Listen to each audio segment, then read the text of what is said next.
Tour de France sur Europe 1. C'est avec l'expertise de Laurent Fignon. Andy Schleck, toujours en jaune. Hier, la 11e étape du Tour de France a été remportée une fois de plus au sprint par Mark Cavendish, avec un épisode étonnant. Mark Renshaw, le coéquipier de Cavendish, qui file des coups de tête dans le sprint final à Julian Garmin. Petit coup de tête, mais grosse exclusion. L'avis de Laurent Fignon. Après un sprint houleux, les commissaires ont décidé de sortir Renshaw du Tour de France. Une exclusion peut-être un peu rapide, mais qui a valeur d'exemple pour que les sprinteurs n'aillent pas trop loin. C'était pas ce qui avait de plus dangereux. C'est beaucoup plus dangereux, évidemment, de lâcher son guidon à 65 à l'heure que de donner 2-3 coups de tête. Mais bon, c'est très spectaculaire. Et Renshaw méritait de toute façon une sanction. Les commissaires ont choisi la méthode forte, l'exclusion.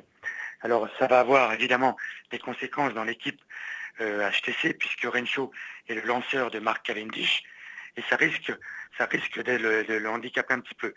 Déjà dans ce premier sprint, on l'a vu lancer son sprint de très très loin, et d'avoir peut-être un tout petit peu de mal sur le final. Ça l'a perturbé, c'était pas comme d'habitude.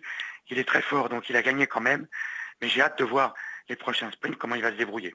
Alors ce vendredi c'est la 12e étape, bourg de péage Mende, une étape assez difficile avec pas mal de difficultés, des cols de 3e catégorie, des cols de 2e catégorie et puis une arrivée au sommet de la côte Laurent-Jalabert. C'est pas une étape pour sprinter aujourd'hui? Non, c'est une étape difficile aujourd'hui qui se présente sous les pédales des coureurs, une étape comme on dit toujours en prise, c'est-à-dire qu'il n'y a pas beaucoup de portions de récupération, ça va être toute la journée des petites côtes, des routes pas toujours très bonnes. Donc beaucoup de fatigue en perspective, la chaleur encore, et puis c'est arrivé à Mende avec 3 km de montée très raide qui va encore évidemment fatiguer les coureurs. Alors ce sera une étape peut-être aussi difficile que celle dans le Jura il y a quelques jours. On peut penser qu'il va y avoir une échappée au long cours qui aura été bien filtrée par l'équipe Saxo qui a la responsabilité du maillot jaune, et qui va essayer de gérer cette étape pour ne pas créer trop de fatigue dans son équipe.